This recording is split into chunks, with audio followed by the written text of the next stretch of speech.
प्रभाग क्रमांक 4D मधील अपक्ष उमेदवार डॉक्टर महेश कुमार कांबळे यांचे नागरिकांना विनम्र भावनिक आवाहन। प्रभाग क्रमांक 4D मधून अपक्ष उमेदवार म्हणून निवडणूक लढवत असलेले डॉक्टर महेश कुमार कांबळे यांनी नागरिकांना भावनिक खात्रीलायक शब्दात विनम्रपणे आवाहन केले आहे। प्रभागातील पाणी पुरवठा, कचरा व्यवस्थापन, रस्ते, मूलभूत नागरी सुविधा तसेच तळागाळातील नागरिकांच्या समस्या त्यांनी प्रत्यक्ष भेटी घेऊन जाणून घेतल्या असून त्या सर्व समस्यांचा सखोल अभ्यास करून एक सुस्पष्ट विकास आराखडा तयार करण्यात आला असल्याचे त्यांनी सांगितले। मी स्वतः सामान्य जनतेमधून आलेला माणूस आहे, त्यामुळे सामान्य नागरिकांच्या गरजा, अपेक्षा आणि अडचणी मला चांगल्या प्रकारे समजतात। नगरसेवकांकडून लोकांना काय अपेक्षित आहे हे मी पूर्णपणे ओळखतो, असे डॉक्टर कांबळे म्हणाले। काही लोक सत्ता नसेल तर काम होत नाही असे म्हणतात, मात्र यावर उत्तर देताना डॉक्टर कांबळे म्हणाले, सत्ता असो वा नसो, नागरिकांच्या कामासाठी झगडायची तयारी आणि इच्छाशक्ती असेल तर काम नक्कीच करता येते। बाबासाहेबांच्या विचारांवर चालत कुठल्याही सत्तेच्या दबावाशिवाय नागरिकांची कामे कशी करून घ्यायची हे मला चांगले ठाऊक आहे। नागरिकांच्या समस्या कधीही प्रलंबित राहणार नाहीत याची त्यांनी वैयक्तिक जबाबदारी घेतली असून मी निवडून आलो किंवा नाही तरी काम करण्याची वृत्ती माझ्यात आहे। पण तुम्ही मला निवडून दिल्यास 5 वर्ष मी तुमच्या घरातील एक सदस्य म्हणून तुमच्या प्रत्येक अडचणीत तुमच्या सोबत उभा राहील, अशी ग्वाही त्यांनी दिली। प्रचाराचा आज शेवटचा दिवस असल्याने नागरिकांना विनम्र आवाहन करताना ते म्हणाले, मतदान करताना एकदा प्रामाणिकपणे विचार करा। चुकीचा निर्णय घेतल्यास 5 वर्ष त्याचे परिणाम सहन करावे लागतात। त्यामुळे मतदान यंत्रावरील बटन दाबताना विचारपूर्वक निर्णय घ्या आणि मला तुम्हा सर्वांची सेवा करण्याची एक संधी द्या। सांगली, मिरज, कुपवाड शहर महानगरपालिकेच्या सार्वत्रिक निवडणुकीमध्ये प्रचार आज शेवटचा दिवस असल्यामुळं प्रभाग 4 मधील सुज्ञ मतदार बंधू भगिनींना मी सर्वप्रथम नमस्कार करतो।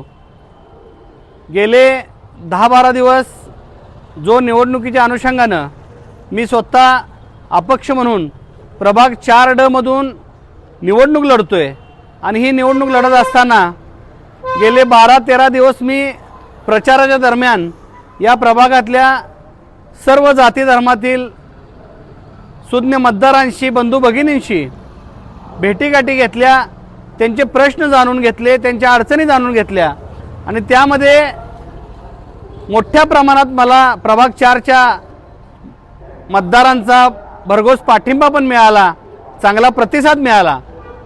मला आज प्रचाराच्या शेवटच्या दिवशी माझ्या प्रभाग 4च्या सर्व सुज्ञ मतदार बंधू भगिनींना एक आश्वस्त करायचं आहे, एक खात्री द्यायची आहे की माझ्यासारखा एक सर्वसामान्य तळागाळातून आलेला, सातत्यानं बहुजन समाजातील सर्व जाती धर्मातील अन्यायग्रस्त लोकांसाठी प्रामाणिकपणे झटणारा, कामगार वर्गाला न्याय मिळवून देणारा उमेदवार आपल्या प्रभागामध्ये उभा आहे आणि या प्रभाग 4 मधले असंख्य प्रश्न मी जाणून घेतलेले आहेत, असंख्य विकासाची कामं जी अपूर्ण आहेत त्याची माहिती घेतलेली आहे।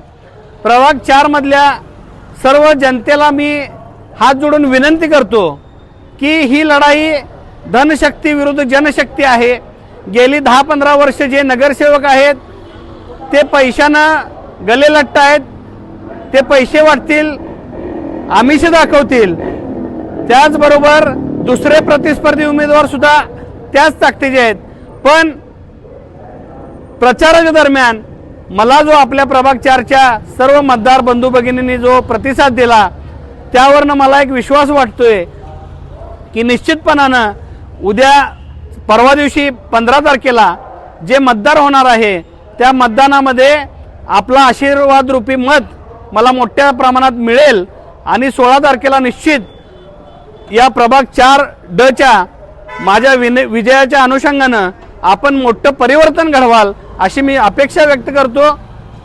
मी आपल्यातला एक सर्वसामान्य तुमचा मुलगा आहे, तुमचा भाऊ आहे, त्यामुळं माझ्यासारख्या आपल्या कुटुंबातला एक व्यक्ती समजून सर्वसामान्य कार्यकर्त्याला जर आपली सेवा करण्याची संधी दिली तर निश्चितपणानं मी आयुष्यभर तुमचा ऋणी राहीन आणि आपल्या प्रभाग 4 मधल्या कुठल्याही प्रश्नासाठी तुम्हाला कुठे वन फिरावं लागणार नाही।